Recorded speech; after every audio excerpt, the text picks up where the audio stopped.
एक बार फिर स्वागत करते हैं आप सभी का यूट्यूब चैनल हिंदी मार्गदर्शन XYZ में। हम राम भक्ति शाखा को देख रहे हैं, उसके अंतर्गत विभिन्न कवियों के बारे में हम चर्चा कर रहे हैं। जहां से प्रश्न बनते हैं उसको देख रहे हैं। उसको देखते हुए आज हम इस टॉपिक पर पहुंचे हैं कि राम कथा पर आधारित महत्वपूर्ण रचनाएं, जो रचना दे देता है और पूछ लेता है किसकी रचना है, ठीक, तो उसके बारे में हम देखते हैं। तो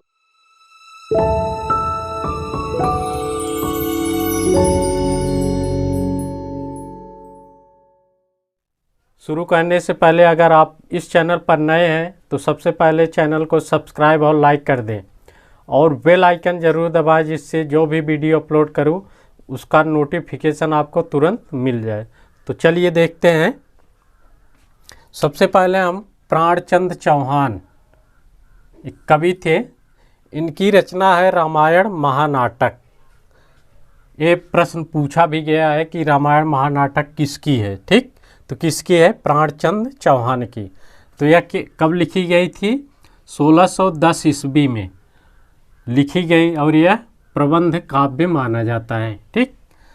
तो अगर ये पूछ लिए इसका छंद क्या है, तो दोहा और चौपाई में यह लिखा गया है, अर्थात यह संवाद रूप में, जैसे संवाद नहीं होता है, एक दूसरे से संवाद करके उसी आधार पर यह रामायण महानाटक लिखा गया है। फिर दूसरा है हृदय राम। हृदय राम जो थे पंजाब के रहने वाले थे। वहाँ उन्होंने एक रचना की जिसका नाम था हनुमान नाटक। यह जो है 1623 ईस्वी में रचित थी। इसको रामगीत भी कहते हैं। संस्कृत के जो हनुमान नाटक है, जो हनुमान एक कवि थे, उन्होंने हनुमान नाटक लिखा जिसका प्रभाव इनके नाटक पर पड़ा, ठीक। यह पंजाब में बहुत चर्चित पुस्तक मानी जाती थी हनुमान नाटक। कहा जाता है कि गुरु गोविंद सिंह वहाँ के जो पंजाब के थे, वे इस पुस्तक को हमेशा अपने पास रखते थे, हनुमान नाटक को, ठीक। तो फिर आगे तीसरा देखें, लाल दास। इनकी रचना है अवध विलास, राम से संबंधित है जो देख रहे हैं, ठीक। यह कब रची गई है? 1643 ईस्वी में अवध विलास किसके द्वारा? लाल दास द्वारा रचित है। इसकी भाषा अगर देखें तो यह अवधी में है। इसमें कुल 18 विश्राम है। जिस तरह महाभारत में 18 पर्व थे, उसी तरह इसमें 18 विश्राम है, ठीक। फिर कपूरचंद त्रिखा। कपूरचंद्र त्रिखा, इनकी रचना है रामायण। तो यह ब्रज भाषा में लिखी गई है। यह गुरुमुखी लिपि में लिखी गई है। अब देखिए, कपूरचंद्र त्रिखा जो थे, इन्होंने एक रामायण नामक पुस्तक की रचना की। वह किस भाषा में? ब्रज भाषा में। और उसकी लिपि क्या थी? गुरुमुखी लिपि, ठीक। इसमें छंदों की संख्या 145 छंद है। फिर अब देखें पांचवा, महाराजा विश्वनाथ। यहाँ से भी प्रश्न बनता है, ये भी इम्पॉर्टेंट है।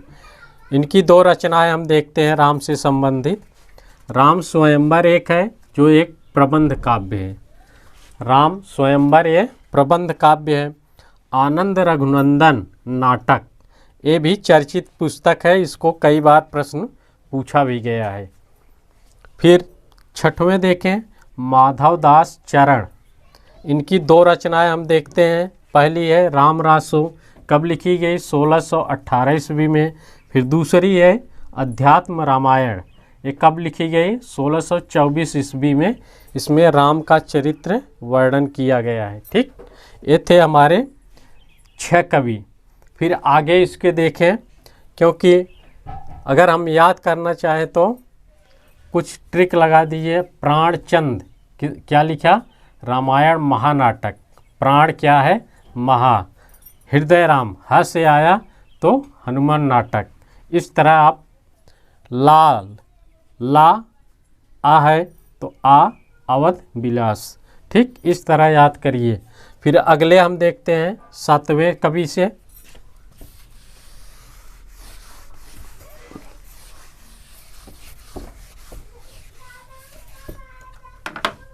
फिर अब इसमें देखते हैं 7वें कवि रायमल पांडे। इनकी रचना है हनुमान चरित। ये कब रची गई? 1639 ईस्वी। ठीक। फिर 8वीं है नरहरि बारहट। इनका जो रचना है वो पौरुषेय रामायण। इसमें जो है चतुर्विंशति अवतार का वर्णन किया गया है। चतुर्विंशति अर्थात 24 अवतारों का वर्णन पौरुषेय रामायण में किया गया है, जो नरहरि बरहट की रचना है। फिर सेनापति, इसको हम रीतकाल में देखेंगे, लेकिन यहाँ देख लें केवल, अर्थात उनकी रचना राम के संबंधित कौन सी है। इनकी रचना है कवित्त रत्नाकर, जिसमें 5 तरंग है। तरंग, ठीक, 5 तरंग है इसमें। चौथे और पांचवें तरंग में राम कथा का सुंदर वर्णन किया गया है कवित्त रत्नाकर ने, यानी सेनापति ने कवित्त रत्नाकर में चौथे और पांचवें तरंग में राम से संबंधित उनके जो चरित्र का वर्णन किया गया है। ठीक, ये थे राम कथा पर आधारित कुछ महत्वपूर्ण रचनाएं, जहाँ से प्रश्न पूछे गए हैं और पूछे जाते हैं। ठीक, उसको हमने देखा और इसको याद रखिए, इसकी रचना, किसकी रचना कौन सी है, अर्थात सन भी जहाँ जहाँ दिया है उसको याद रखिए, क्योंकि ये प्रश्न पूछा भी गया है और पूछे जाएंगे। तो चलिए अब, नमस्कार।